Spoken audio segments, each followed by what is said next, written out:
the world of Roblox Forsaken, there are many characters to choose from as being the killer, and we already know about the scrapped killers from earlier videos. But what about secret killers, especially those that only the developers of the game can only use? Well, we'll be discussing these secret killers that many players simply don't know about. So smash that like and subscribe, or else Noli will be haunting in your dreams. Number 1, Buster Brawler. Buster Brawler, being one of the many developer exclusive killers in Forsaken, does have an interesting appearance and backstory. Originating from the game Guest Defense, Buster Brawler was not created by a coder of Forsaken. It was actually created by one of the animators for the game out of reused codes and assets. Buster Brawler appears as a character with a white head and arms, a hot pink torso, and black legs. They have a unibrow and their nose is represented as a wide orange triangle, and they also have red gloves. The developers of Forsaken do not want to fully leak the moves of Buster, but his basic abilities does include a basic punch function, probably dealing around 20 HP per hit, and a heavy punch ability that sends Buster Brawler and the survivor flying and ragdolling around the map. The character in-game is insanely buggy, and their moves seem to cause them to fly out of the map and trigger an automatic teleport back to spawn, similar to how some hackers operate on Roblox. Other fun facts do include that this killer currently uses the cool kid icon.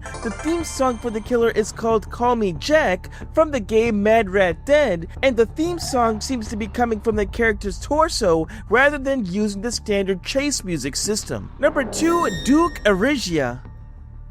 Duke Argia originates as a boss from the game Deep Woken that can be fought by going through the Lord Regent's questline. In appearance, Duke Argia seems to be the same as the Deep Woken version with no other add-ons to change them up, featuring a grey long coat with a suit and tie underneath, green eyes, and glasses. Not much is known about their moveset in Forsaken, but it can be speculated that it comes from his moveset and Deep Woken, which may include several, such as Assault, pummeling opponents with basic attacks, Critical, which could be a more powerful secondary attack, and Arrow Spear, shooting a projectile that could slow survivors down significantly, just to name a few. One of the developers of Forsaken has mentioned here that Duke Argia is an extremely buggy character, likely not being finished. It is currently teased as possibly being a playable character in the future within private servers if you own the VIP Game Pass, though this is not 100% confirmed. Number 3, Earl King. Earl King is a very interesting choice as an admin exclusive killer, and is another example of a character being created by the main animator for Forsaken. Earl King takes on the appearance he has in Lumba's company, donning a brown coat and long scarf. He has noticeably unkept long hair, and the item skin does use some items from the UGC catalog.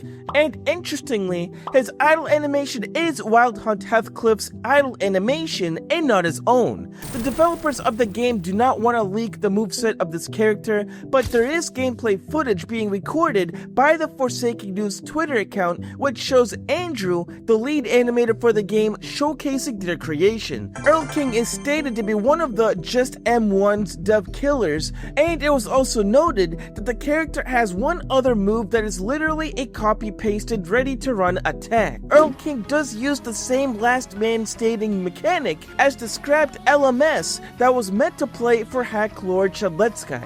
It's a very interesting yet incredibly rare dev killer that may or may not be a playable character in a future VIP Game Pass update. Number 4, Sancho.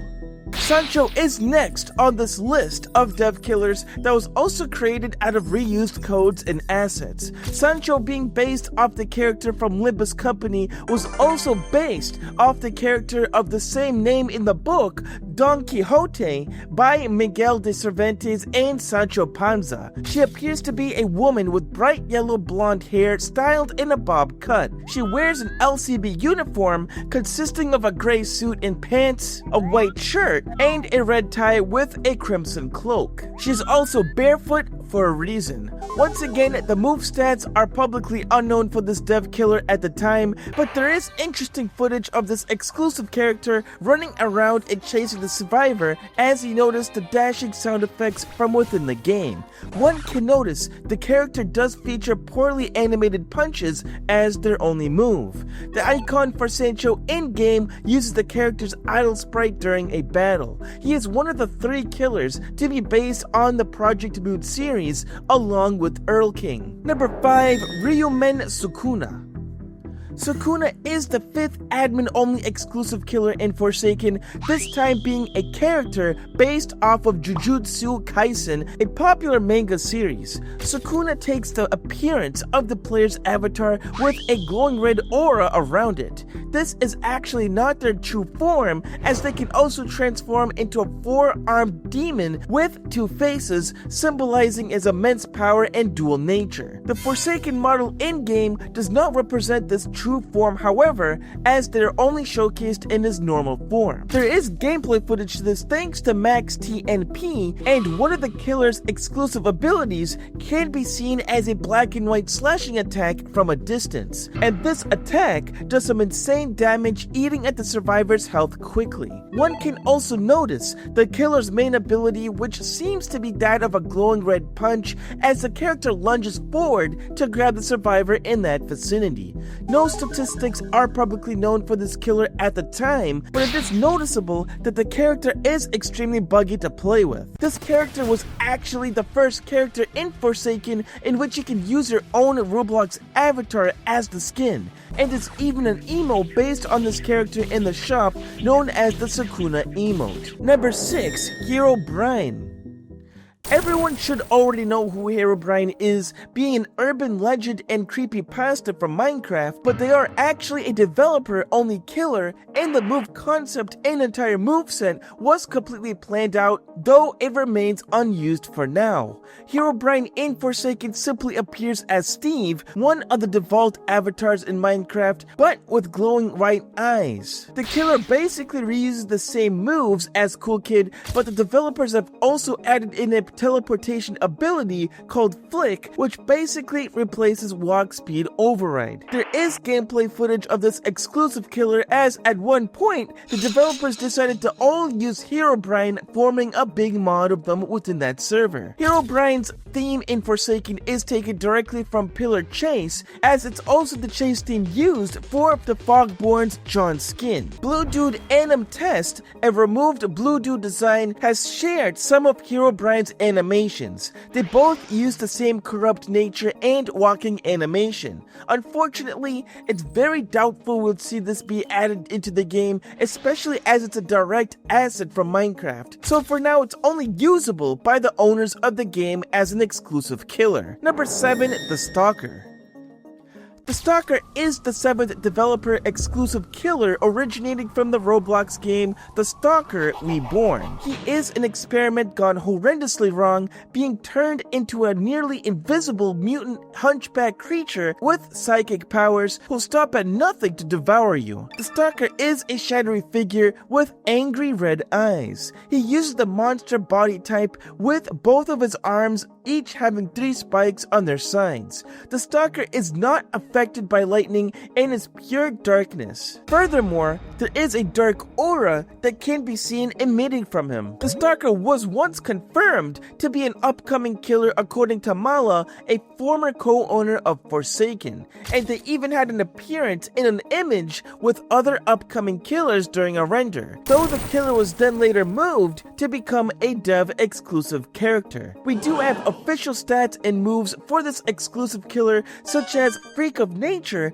being a passive ability that costs stamina to use other abilities for the player instead of having cooldowns. Slash being the main attack, causing 20 damage and applying bleed for 1 to 5 seconds. Lunge, in which the character lunges forward, dealing 10 damage to anything in its path, to even performing a combo. Rage, which gains the killer 25 stamina and highlights all players while also applying bleeding for 2 extra seconds on hit. Paralysis, which the attacker will release 3 nauseous gas clouds clouds in a 20-stud radius, causing Poison 1 and Blindness 2 for the time you're inside it, teleportation, which the Stalker quickly teleports 25 studs in the direction it's facing, decoys that summons 3 decoys that chases after survivors. If a clone is 5 studs within the survivor on hit, Weakness 1 is applied to him, and Evolution, which switches off to one of the 4 modes containing their own abilities such as attack, defense, speed, and stealth. Yes, it's a lot of moves as this killer was planned well from the start. The Stalker Scream sound effect does come from the game Half-Life 2,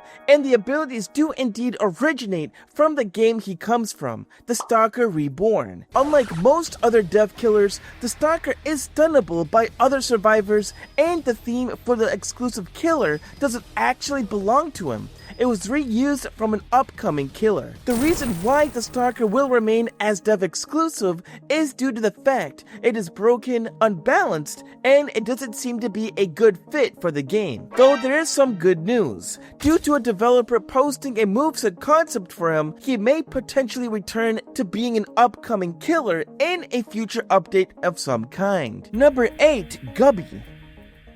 Ah yes, everyone's favorite killer in Forsaken is yet another exclusive admin one. Gubby, originally designed by Aman Amyaya and Mile Naxi, takes the appearance of a small, fat, white low-poly rabbit which has the roundy head along with the mysterious face and a chunky oval body along with 4 oval sticks for legs. It has triangular bunny ears at the top of the head, a white bunny tail at the end of its torso, and it is inspired by the Frozen Soul Bunny. Gubby was coded in less than 30 minutes, and the animations were commissioned, which took 1 hour, making the entirety of the creation process roughly 1 hour and 30 minutes. We do have developer footage of Gubby, as you can notice them galloping on 4 legs in order to get around. 2 moves can be found and seen in the footage, one being Bite, which does 26.5 damage and recharges in a few seconds. 2. The Gubby Blast, in which Gubby takes out a blaster and shoots within a 5 to 10 stud straight line distance, recharging in 15 seconds. The damage of this attack is currently unknown. Gubby was originally added due to a tweet from a community by Yuyu. Their chase theme samples the track Tomfoolery from SpongeBob SquarePants, and there's even a Gubby skin for Elliot, the pizza guy survivor. It's also important to note that Yuyu, the main renderer and moderator of Forsaken, has shown interest in making a Gubby-related Noli skin, which will be released to the public. Gubby is currently one of the only developer-exclusive killers to be shown by the developers in Roblox Studio and not officially in-game. Number 9. Solemn Lament. Solemn Lament is yet another exclusive developer killer that also originates from Project Moon, specifically as an EGO, or Extermination of Geometrical Organ. Solemn Lament takes on the appearance of the player, but now the player wears a black suit with white outlines in the shape of butterflies. There's also a green armband on the upper part of the left arm, standing for the safety department. The player is now also wielding a white revolver in the right hand and a black revolver in the left hand. The white revolver is held upwards, and both guns fire out butterflies that deals damage on impact. On the back of the player is a large coffin colored similarly to the outfit, being black with white outlines. There is a butterfly emblem on top. Inside, there are also many butterflies that can be released in a horde. The moves for this dev killer is currently unknown, as it's simply just too buggy and broken to be usable in game, but during a game-breaking glitch,